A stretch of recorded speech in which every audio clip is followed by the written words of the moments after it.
Bueno, señores, en el día de hoy es la juramentación de Donald Trump como presidente nuevamente de Estados Unidos. Recuerden ustedes que Donald Trump ocupó la presidencia de Estados Unidos desde el año 2017 al año 2021, quien fue derrotado por Joe Biden. Donald Trump se convierte en el partido, en el presidente más longevo de Estados Unidos, ¿no? Estamos hablando de unos 78 años. Además de eso, primero en ser condenado a llegar a la presidencia de Estados Unidos, para que ustedes vean cosas de la vida. Sin lugar a duda, la extrema derecha asume, de nuevo, los extremos son malos, tanto de la manera cuando es muy izquierda, muy derecha, o sea, las situaciones en el extremo son un tanto complicadas, no por las políticas que puede implementar el presidente, sino también por cómo los ciudadanos puedan asimilar estas políticas que puedan implementarse desde la presidencia de Estados Unidos. Miren, en el sábado, vamos a ponerlo a la protesta, Isa, primero. El sábado se generaron una serie de protestas en Washington, donde a raíz, por ejemplo, de la misma incertidumbre que va a generar la situación de Donald Trump a la presidencia de Estados Unidos. Entonces hubo una manifestación bastante numerosa en rechazo a la presidencia de Donald Trump, quien va a asumir en el día de hoy. La protesta provocó a una gran diversidad de activistas que expresaron su preocupación por las políticas que Trump pudiese implementar, las cuales consideran que amenazan los derechos de grupos como mujeres, personas transgénero, inmigrantes, ecologistas y defensores contra la discriminación racial. Porque miren lo particular de estas manifestaciones.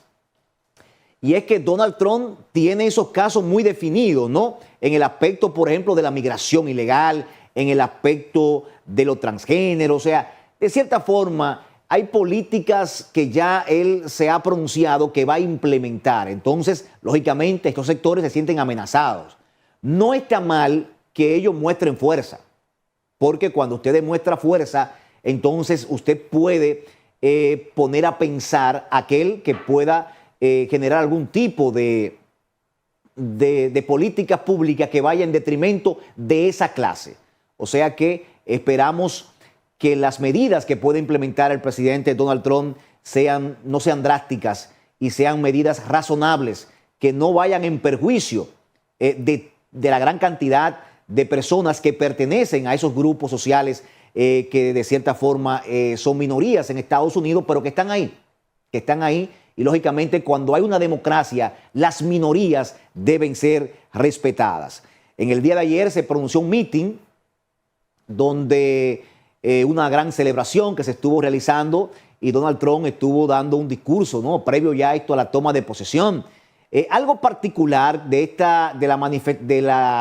discurso que pronunció Donald Trump en el día de ayer, este discurso, él se comprometió que en los próximos días, él dice que va a hacer público los registros restantes sobre los asesinatos de John Fitzgerald Kennedy, su hermano Robert Kennedy y el doctor Martin Luther King, entre otros, según dijo Donald Trump. Cuando Donald Trump dijo esto, miren, eso se vino abajo. O sea, la gente creó una ovación bastante grande a raíz de esto. Y precisamente, ahorita hablaba yo de un día como hoy. O sea, no es fortuito que Donald Trump esté hablando que va a desclasificar este informe de la muerte de John Fitzgerald Kennedy. Precisamente en el día de hoy, un día como hoy, asumió la presidencia John Fitzgerald Kennedy en el año 1961, donde fue el presidente número 35. Entonces, y luego, 2 años después, fue asesinado. O sea que estaría interesante que se puedan desclasificar este informe. Miren, señores, hay grandes retos, hay grandes desafíos de la llegada de Donald Trump al poder, sobre todo porque en el aspecto económico, el gobierno de Joe Biden pudo de cierta forma reducir la tasa de desempleo en Estados Unidos. Hay que decirlo. O sea, la tasa de desempleo existente actualmente es menor a la que dejó Donald Trump cuando salió del poder en el año 2021. La economía ha crecido un 3%. O sea, que en el aspecto económico no está mal Estados Unidos. Lo único que tiene el inconveniente con los americanos es la inflación. O sea, hay que ver entonces cuáles van a ser las maniobras que va a implementar Donald Trump para poder contrarrestar los altos índices de inflación, que esto es lo que ha generado un problema a los americanos de los altos precios y todo lo demás. Así que veremos cuáles van a ser estas medidas que va a implementar Donald Trump. Tenemos también, viene con una política arancelaria. Recuerden ustedes que la política arancelaria de Donald Trump respecto a los aranceles, sobre todo a China. China es el principal enemigo comercial que tiene Estados Unidos y entonces en ese aspecto me imagino que va a retomar esa política de arancelaria. También respecto a la migración, Donald Trump ha tenido una idea clara y definida sobre la migración ilegal en Estados Unidos. Pero miren, al igual que aquí, yo le voy a decir lo siguiente. Aquí yo siempre he tenido una posición bastante clara respecto a la migración haitiana. Y digo, siempre lo he dicho, que si nosotros sacamos todos los haitianos de la República Dominicana y los mandamos hacia Haití, entonces la economía nuestra se va a pique. ¿Por qué? Porque hay sectores que dependen de la mano de obra haitiana. ¿Ilegal o no ilegal? Depende de eso. Entonces, la economía de Estados Unidos, sobre todo la agrícola, depende de la mano de obra ilegal, depende también de los servicios. Porque ¿qué es lo que está pasando? Bueno, que la mano de obra ilegal es aquella a la que los que están legalmente documentados allá, a la que los americanos no hacen esa labor. Igual que aquí. Entonces, para que ustedes me entiendan, o sea, aquí, por ejemplo, el haitiano hace el trabajo que el dominicano no quiere hacer. Así pasa en Estados Unidos. El ilegal, el indocumentado hace el trabajo que los americanos y que los que están legalmente allá no hacen. ¿Por qué? Porque pagan bajos salarios.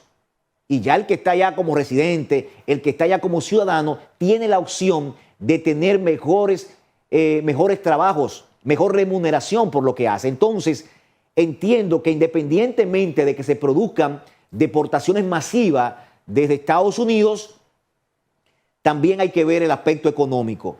Y Donald Trump, de cierta forma, en el aspecto económico, siempre tiene puntos definidos y se preocupa mucho por la economía. O sea que entiendo que las deportaciones se podrán producir, pero no a una gran escala como se había prometido. Una cosa es cuando usted está afuera, pero cuando usted llega y se encuentra con la realidad, se va a dar cuenta de que ahí de cierta forma tendrá que flexibilizar esas medidas.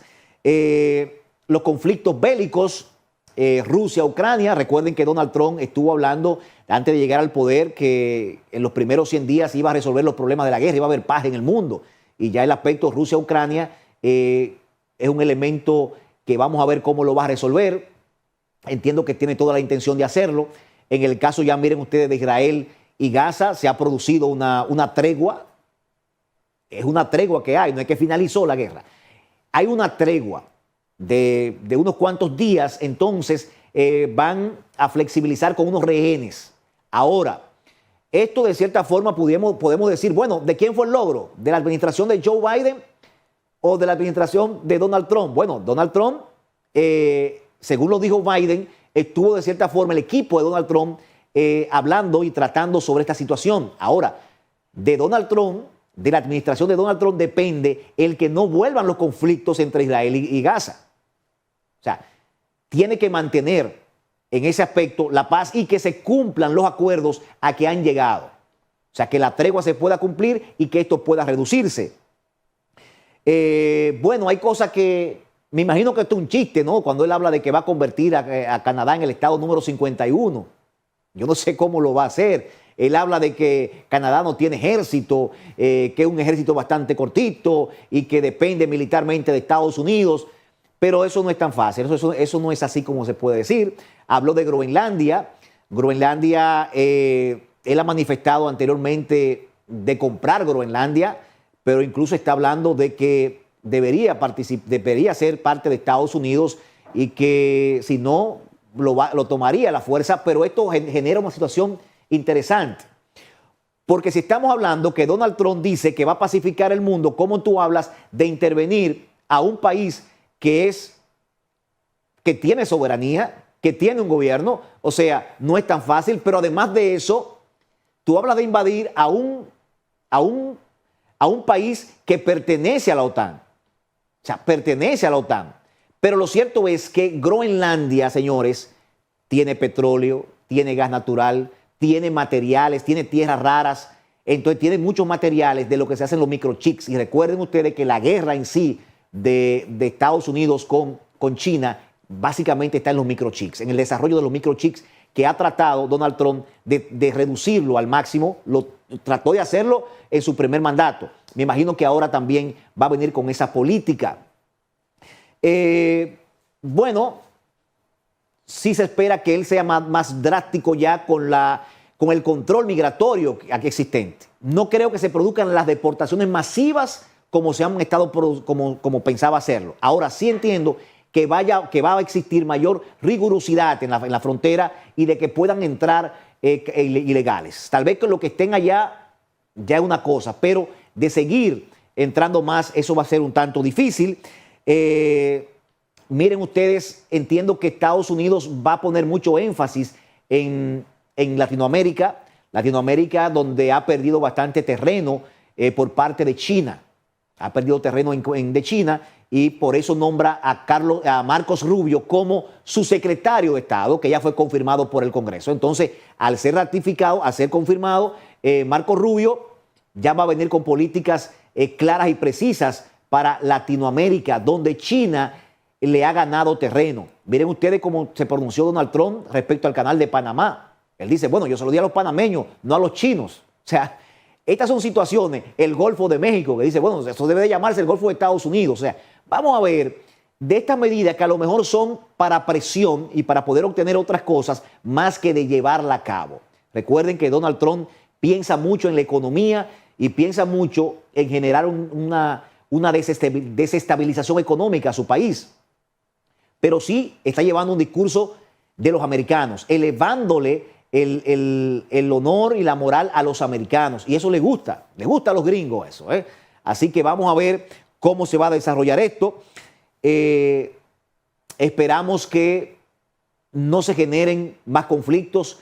Vamos a ver cuál va a ser la posición de él respecto a Venezuela también, donde se han generado situaciones de conflicto a raíz de que una oposición dice que ganó, entonces Nicolás Maduro se mantiene en el poder. Vamos a ver cómo se van a manejar esta situación. Lo cierto es que es un reto no solamente para Estados Unidos, sino para el mundo, el nuevo mandato de Donald Trump, que debo de confesar que lo siento de cierta forma un poco más maduro que cuando gobernó en el año 2017-2021. Así que vamos a esperar en el día de hoy. Al mediodía será la juramentación, será un poco más cerrado.